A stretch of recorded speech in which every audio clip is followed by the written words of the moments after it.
ইতিমধ্যে তোমরা সবাই একটা ভিডিও অলরেডি দেখে ফেলেছো, তো ওইটুকু ভিডিও দেখে আমার মনে হয় না কিছু বোঝা যায়, তাই আমি তোমাদেরকে কিছু বলতে চাই।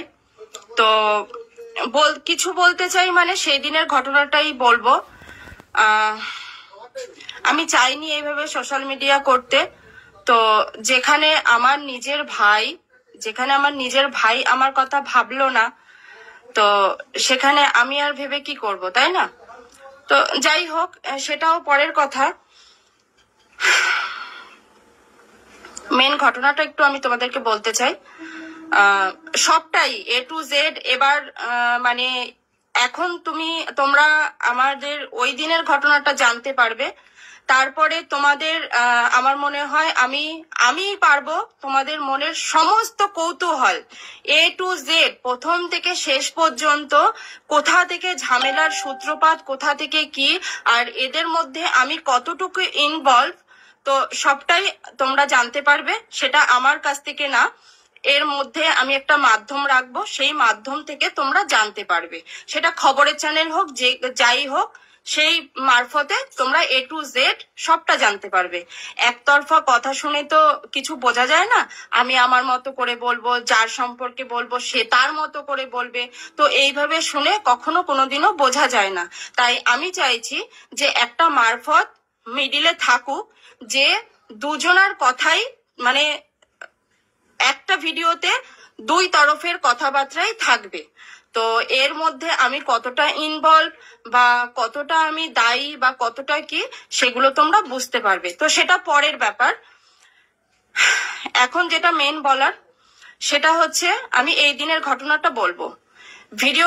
ভিডিওটা তোমরা ভালো করে দেখলে বুঝতে পারবে যে একটা কথা ওখানে বলা হয়েছে, মানে ক্যামেরাটা তো সাথে সাথে অন করা হয়নি, তার আগে আমাকে ফোর্স করা হয়েছিল যে হ্যাঁ, মানে বিভিন্ন কথা নিয়ে আর কি, কথা কাটাকাটিতে তখন এরকমটাই বলা হয়েছিল যে হ্যাঁ তোর বর তো ঘুষ পেয়ে চাকরি পেয়েছে। তো তখন সেই সোর্সে আমি বলেছিলাম যে দেখ, চাকরি পেতে হলে পুলিশ ভেরিফিকেশন বল বা এটা বল বা সেটা বল, টাকা পয়সা সবারই কম বেশি দিতে হয়। তো এরকমটা বলা হয়েছিল। তো তারপরে মানে ওরকম ভাবে এমন একটা সিচুয়েশন তৈরি করা হয়েছিল। তো দেন তারপরে আমি ওই কথাটা বলেছিলাম। যাই হোক, ওই কথাটা তো পরে আসছে। তারপরে আমি কিন্তু উঠে আমি ওর কাছ থেকে ফোনটা নেওয়ার চেষ্টা করছিলাম। তোমরা যদি ওই মারা যেটা মানে তোমরা দেখছো যে ওখানে আমি নাকি ওকে মারতে চেয়েছি, তো সেখানে তোমরা একটু ভালো করে ভিডিওটা মানে আরেকবার কি 2-4 বার যদি দেখতে পাও, তাহলে তোমরা দেখবে যদি আমার মারারই ইচ্ছা থাকতো, পিছন থেকে তো আমি এসেছি, তাহলে এইভাবে বা মাথা ধরে বা যেভাবে হোক আমি মারতে পারতাম, তাই না? আমি কিন্তু মারিনি, ওর কাছ থেকে ফোনটা নেওয়ার চেষ্টা করেছিলাম। তো এটা হচ্ছে পরের ঘটনা। এবার আমি বলি, প্রথম থেকে যদি তোমাদেরকে ঘটনাটা আমি না বলি তাহলে তোমরা বুঝতে পারবে না। দিনটা ছিল 2 ফেব্রুয়ারি, আমার ছেলের বার্থডে। তো বার্থডের দিন আমার ভাইয়া বিকেল বেলাতে বাড়ি আসে। তখন আমার ছেলে বাবাই ওকে দেখে খুব খুশি হয় আর আমার কাছে আসে, এসে বলে মামু এসেছে। আমি বললাম খুব ভালো কথা, ঠিক আছে যাও তুমি মামুকে হাক করো। ও গিয়ে হাকও করেছে। আমি ঘরে ছিলাম। তারপরে আমার ভাইয়া হচ্ছে গিয়ে ওরা ঘুরতে গিয়েছিল, কি জ্যাকেট ট্যাকেট কিছু এনেছিল, সেইগুলো আর কি দেবে মানে দিচ্ছিল। তখন আমি আমার ছেলেকে ঘরে ডেকে বলি, বাবাই তুমি মামু কিছু দিলে তুমি সেটা নিও না। সেটা আমি বলেছি, হ্যাঁ সেটা আমি বলে অন্যায় করেছি, একদমই এটা ঠিক কথা। আমাকে সবাই পরে বললো যে এটা তুই বলে ঠিক করিসনি, অন্যায় করেছিস। তো ঠিক আছে, সেটা আমি অন্যায় করেছি, স্বীকার করলাম। কিন্তু আমার মনে হয় ওটা তো আমার ভাই, তাই না? ও সেটা এসে আমাকে বলতে পারতো যে এই তুই এরকম ভাবে বলছিস কেন, ওটা তো আমার ভাগনা, কি দেব না দেব সেটা আমার ব্যাপার বা কিছু এরকম ধরনের বলতে পারতো। যাই হোক, ও সেটা বলেনি। ও কি করেছে, আমি ঘরে ছিলাম, ও বারান্দাতে এইখানে এই জায়গাটাতে ছিল আর আমি ঘরে ছিলাম। এবার ও ক্যামেরা অন করে নিয়ে আমার কাছে গেছে, আমি ব্যাগ থেকে চুড়িদার বার করছিলাম। ও ক্যামেরা অন করে নিয়ে আমার কাছে গেছে, ক্যামেরাটা অন করে বলছে, দেখো আমাদের ঝামেলার মূল হচ্ছে একটা কালপিট, নাটক করে সকালে ভিডিও পোস্ট করেছে, এরকম ধরনের মানে ওর যা মুখে আসছে ও বলে যাচ্ছে। আমি কিন্তু একদম চুপচাপ, একটা কথাও বলিনি, একটাও কথা বলিনি, ঠিক আছে। তো আমার মা সেটা শুনতে পেয়ে গেছে, গিয়ে তখন আমার মা বলছে, বাপন তুই এসব কথাবার্তা কি বলছিস এসব দিয়ে, তখন মার আর আমার ভাইয়ের মধ্যে কথোপকথন হচ্ছে। তো তখনও কিন্তু আমি একটাও কথা বলিনি। ঘর থেকে দুজনের কথোপকথন হতে হতে বারান্দায় এসেছে, তখন আমি, ও কিন্তু ওর ভিডিওটা অন করাই রয়েছে। তো তখন আমি আমার ফোনটা, এই যে তখন আমি আমার ফোনটা আমি ওরকম ভাবে অন করেছি, ঠিক আছে। কিন্তু আমার তখন মাথায় ছিল না যে ভিডিওটা অন করতে হবে। আমি জাস্ট ক্যামেরাটা অন করেছি। ক্যামেরাটা অন করার সাথে সাথে ও দৌড়ে এসে আমার হাত থেকে আমার ফোনটা কেড়ে নিল। কেড়ে নিয়েই মানে আমি হাত থেকে ফোনটা কেড়ে নিয়েছে, আর আমি ওকে মানে আমার ফোনটা নেওয়ার জন্য ওকে ধরেছি, মানে ফোনটা নিয়ে নেওয়ার চেষ্টা করেছি, কিন্তু ও তখন আলাদা হাতে ফোনটা নিয়ে এক পাছাড় মেরে দিয়েছে। এক পাছাড় মেরেই আমার চুলের মুঠি ধরেছে, ঠিক আছে। আমার চুলের মুঠি ধরেছে, আমার মা ছিল মাঝখানে, দিয়ে আমার মা মানে চুলের মুঠি ধরে ঠিক এই পজিশনটাতে আমরা ছিলাম, আর চুলের মুঠি ধরে ও আমাদের ওই পিছনের দরজাটা দেখা যাচ্ছে ওই পর্যন্ত টেনে নিয়ে গেছে। তো আমার চুলের মুঠি ধরেছে আমার মা মাঝখানে, আর আমি ওকে ছাড়ানোর চেষ্টা করছি। আচ্ছা তোমরাই বলো, আমাকে ও চুলের মুঠি ধরেছে, আমি চুপচাপ থাকবো? কিন্তু সত্যি মা কালী দিব্যি বলছি, আমি ওকে ওর গায়ে মানে ও চুলের মুঠি ধরেছে বলে যে আমি ওকে মারবো বা কিছু, মারিনি। কিন্তু আমি আমাকে বাঁচানোর জন্য হয়তো ওকে ছাড়াতে চেষ্টা করেছি, তখন আমার নখের আঁচড় ওর এখানে লেগেছে, ঠিক আছে। আমার নখের আঁচড়টা ওর এখানে লেগেছে। আমার মা আমাকে ছাড়াতে পারছে না, মানে ও চুলের মুঠি ধরে এমন ভাবে নিয়ে গেছে টানতে টানতে, আমার মা ছাড়াতে পারছে না। তখন আমার দিদা বাইরে ছিল, আর মানে বাইরে এক কাকিমা ছিল, পাশের বাড়ির এক কাকিমা ছিল। তো সেই কাকিমাকে ডেকেছে, কোনি মেয়েটাকে মেরে ফেলবে, তুমি তাড়াতাড়ি এসো। ছাড়িয়ে ওকে ঠেলে দিয়েছে, দিয়ে আমার তো ওই অবস্থা, এবার ওকে ঠেলে দিয়েছে, ও বাইরে গিয়ে উঠোনে দাঁড়িয়েছে, আর আমি এখানে মানে ওখান থেকে ফিরে এসে আমার ফোনটা তুলেছি। আমার ফোনটা তুলে দেখি আমার ফোনটার এই অবস্থা, এই যে দেখতে পাচ্ছ ফোনটা ব্যান্ড হয়ে গেছে, ঠিক আছে। তো ফোনটা যখন আমার এই অবস্থা দেখলাম, তখন আমার আর মাথা ঠিক নেই। তখন আমি মানে অঝরে কান্না করতে করতে আমি বাইরে দিয়ে যাচ্ছিলাম, তখন আমার দিদা বটিতে করে রসুন পেঁয়াজ এসব ছাড়াচ্ছিল। তো তখন আমি আমার হাতের সামনে ওখানে বটিটা পেয়েছি, বটিটা নিয়ে গেছি ওখানে, মানে উঠোনে গিয়েছি। কিন্তু বটিটা নিয়ে এরকম কোনো কথা বলিনি যে তোকে শেষ করে ফেলবো বা কিছু। বটিটা জাস্ট আমি রাগের মাথায় তুলতে হয় আমি তুলেছি, মানে বটিটা আমি জাস্ট রাগের মাথায় তুলেই ফেলেছি, ঠিক আছে। বটিটা তুলে নিয়ে এক হাতে আমার বটিটা রয়েছে, আর এক হাতে আমার ফোনটা। বটিটা নিয়ে মানে ওখানে গিয়ে আমি আমার বাবাকে বলছি, বাবা দেখো আমার ফোনটার কি অবস্থা করেছে। হ্যাঁ, ওর টাকার কোনো দাম নেই, তার মানে কি আমার টাকারও কোনো দাম নেই? এই বলে মানে আমি আমার বাবাকে ফোনটা দেখাচ্ছিলাম। ও আমার থেকে অনেকটা দূরে, ও তখনও ভিডিও করছে, ঠিক আছে। ও তখনও ভিডিও করছে, আমি যে বটি নিয়ে হাতে গেছি সেই ভিডিওটাও ওর কাছে আছে। তোমরা আস্তে আস্তে সবই হয়তো দেখতে পাবে। এরকম একটা ভিডিও শেয়ার করেছে যখন, ওটা করবে না? অবশ্যই করবে, ঠিক আছে। তো এবার দিয়ে তখন আমার পাশের বাড়ির কাকি আমার হাত থেকে বটিটা নিতে গিয়ে মানে বটিটা একটু সাইড হয়ে গিয়ে কাকির এখান থেকে কেটে গেছে, ঠিক আছে। তো যাই হোক, কেটে গেছে, দিয়ে তারপরে কাকিকে নিয়ে ডাক্তারের কাছে যাওয়া হয়েছিল। তারপরে তখন আমার ভাই ওখান থেকে মানে এখান থেকে বেরিয়ে গেছে। তারপরে আমার মানে ভাইয়াকে বাড়িতে নিয়ে আসার জন্য, ও যাতে চলে না যায় তার জন্য আমার মা ফোন করে বলেছে যে দেখ কাকির কিন্তু খুব খারাপ অবস্থা, তুই কাকিকে কুপিয়ে গেছিস, আমি কিন্তু তোর নামে মানে ইয়ে করবো,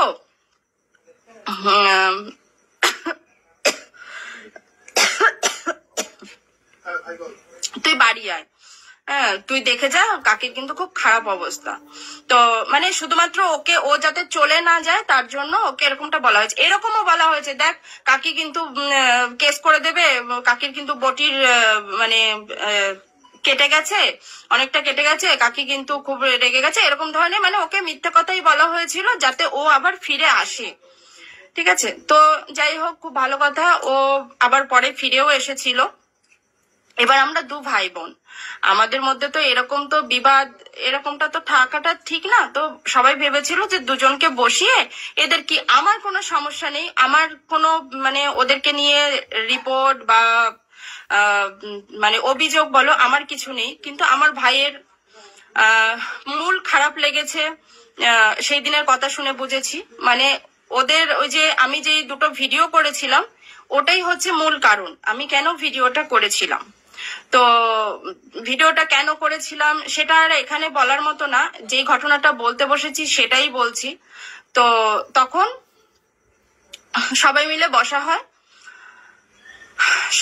বসা হয়, তখন তারপরে সবাই কথোপকথন যে কি হয়েছে বল, তোদের মধ্যে এত শত্রুতা মানে এত ইয়ে কেন, এত কি প্রবলেম, দিয়ে ওকে হচ্ছে গিয়ে আমিও বলেছি হ্যাঁ বল তোকে তোদের সংসার ভাঙার জন্য যদি আমি দায়ী হয়ে থাকি, তোর কাছে যদি প্রমাণ থাকে বা কিছু, বা তোর কি অভিযোগ আছে বল। ও সেরকম কিছু আমাকে দেখাতে পারেনি। ঠিক আছে, তো দেখাতে পারেনি। সেখানে আমি একটা কথা বলে ফেলেছিলাম যে দেখ তোদের মতো তো কোমর দুলিয়ে আমার বর টাকা ইনকাম করে না, আমার বর খেটে টাকা ইনকাম করে, টাকার ইয়ে আছে, মানে এরকম ধরনের এরকম কিছু একটা বলে ফেলেছিলাম। সেই সোর্সেই ও ওই কথাটা বলেছিল, চাকরির কথাটা। ঠিক আছে, চাকরির কথাটা এসেছে এখান থেকে। তখনও বলেছিল হ্যাঁ তোর বর ঘুষ পেয়ে চাকরি পেয়েছে, হেন তেন দিয়ে এরকম বল বল বল করে তারপরে ভিডিওটা ইয়ে করে করেছে। সিচুয়েশনটা মানে এরকমটাই হয়েছিল। দিয়ে তারপরে আমি ওরকম একটা কথা দিয়ে বলতে বাধ্য হয়েছিলাম যে ও এতবারই কথাটা বারে বারে বলছে যে ঠিক আছে তুই বল বল বল, ঠিক আছে এরকম ভাবে মানে এতবার করেই বলা হয়েছে। দিয়ে আমি বলেছি ঠিক আছে, আরে বাবা চাকরি পেতে গেলে পুলিশ ভেরিফিকেশন, তারপরে এই হেন মিষ্টি খাওয়া টিষ্টি খাওয়া, এইভাবে তো টাকা তো দিতেই হয়। তো এটাকে ইয়ে করলে কি হয়, এর আগে পিছু কিন্তু অনেক কথোপকথন রয়েছে, সেগুলো কিন্তু ও দেয়নি, কেটে কেটে ওই জায়গাটুকুই দিয়েছে। ঠিক আছে ঠিক আছে, খুব ভালো করেছে, সেটা তো আলাদা ব্যাপার না, যা হয়েছে ওর আর আমার মধ্যে হয়েছে। তো এখানে কে কিভাবে চাকরি পেয়েছে বা কে কিভাবে কি করেছে এটা তো মেন কথা না। আর ঠিক আছে সেটাও ভালো কথা, ও যেটা করেছে ঠিক করেছে, ভালো করেছে, ঠিক আছে, সেটা বিচার করার আমি কেউ না, আমার জাস্ট তোমাদেরকে ঘটনাটা বলার কথা ছিল সেটাই বলছি। তারপরে ও দিয়ে আমি বললাম, বলে আমি কিন্তু উঠে ওর হাত থেকে ফোনটাই নিতে গিয়েছিলাম। তোমরা ভিডিওটা আবারও বলছি 2-4 বার করে দেখবে, ঠিক আছে, 2-4 বার করে দেখবে, দেখে তারপরে বুঝবে যে ওখানে কি আমি ওকে মারতে গিয়েছিলাম, মারতে যাইনি। ঠিক আছে, ভালো করে দেখলে সেটা বুঝতে পারবে। তো আমি ওর কাছ থেকে ফোনটা কেড়েও নি, ও তো ওইটুকু কেটে তোমাদের মানে সোশ্যাল মিডিয়াতে দিয়েছে, ওইটুকুই কেটে সোশ্যাল মিডিয়াতে দিয়েছে। তো তারপরে কিন্তু তারপরেরটুকু কিন্তু আর নেই। যাই হোক তারপরেরটুকু কথাটা আমার কাছ থেকে শোনো। তারপরে আমি ওর কাছ থেকে ফোনটা কেড়েও নি। ঠিক আছে, ফোনটা কেড়ে নেওয়াতে ও আবার আমার চুলের মুঠি ধরে, আমাকে মারে। তখন সেখানে আমার মা, আমার বাবা, আমার ফাদার, আমার বড়দা ভাই, ঠিক আছে, সবাই ছিল, সবাই মিলে ছাড়াচ্ছিল, ও আমাকে মারছিল, সবাই মিলে আমাকে ছাড়াচ্ছিল। দিয়ে আমার এক হাতে ফোন, আমি ফোনটা নিয়ে যদি আমার ভেঙে দেওয়ার ইচ্ছা থাকতো, ও তখন চেঁচাচ্ছে আমার 2 লাখ টাকা দামের ফোন, আমার 2 লাখ টাকা দামের ফোন। ঠিক আছে, তো ও আমার ফোনটা নিয়ে এক চান্সে ভেঙে দিতে পেরেছে, ও হাতে নিয়েই আচার মেরেছে। আমার যদি ওর ফোনটা ভাঙার ইচ্ছা থাকতো আমি ফোনটা নিয়ে এরকম ভাবে ওয়েট করতাম না, বা ফোনটা নিয়ে আমি ওর কামড় খেতাম না। এই দেখো ফোনটা নিয়েছি, ফোনটা নেওয়ার পরে ও আমার চুলের মুঠি ধরেছে, ধরে এই হাতটা ওর সামনে পড়েছিল, আজকে হাতটা কমেছে। এই দেখো এমন ভাবে কামড়েছিল, এই যে এখানে, এই যে এই যে এই যে আর এই যে, ঠিক আছে, এই এই জায়গাটা এমন ভাবে ডেবে গিয়েছিল, এখান থেকে গল গল করে রক্ত বেরিয়েছে, গল গল করে রক্ত বেরিয়েছে, অসহ্য যন্ত্রণা, আমি সহ্য করতে পারিনি। এখান থেকে গল গল করে রক্ত বেরিয়েছে। তখন আমি আমার যে এইটা যে ব্যথা, আমার তখন সেই ব্যথাটা ছিল না। তখন আমি ভাবছি আমার ভাইটা এইভাবে কি করে, এরকম কি করে করতে পারে, আমার ভাইটা এরকম কি করে হয়ে গেল। যাই হোক, তো তারপরে ডাক্তার আনা হয়েছিল, মানে তখন আমার সেন্স ছিল না, আমি অসুস্থ হয়ে পড়েছিলাম। তো এই ছিল ওই দিনের ঘটনা। ঠিক আছে, এর আগে পরের ঘটনা তো মানে সেগুলো আমি মানে এতদিন সোশ্যাল মিডিয়া হয়নি, এতদিন যেরকম ছিল, এবার তোমরা সবটাই জানতে পারবে কে কিরকম, আমি কতটা নাটক করি, আমি কিরকম রাক্ষসী দিদি, আমি কিরকম কি, সবটাই তোমরা জানতে পারবে আমি কতটা কি করেছি। আশা করি এবার সবটাই তোমাদের সামনে আসবে।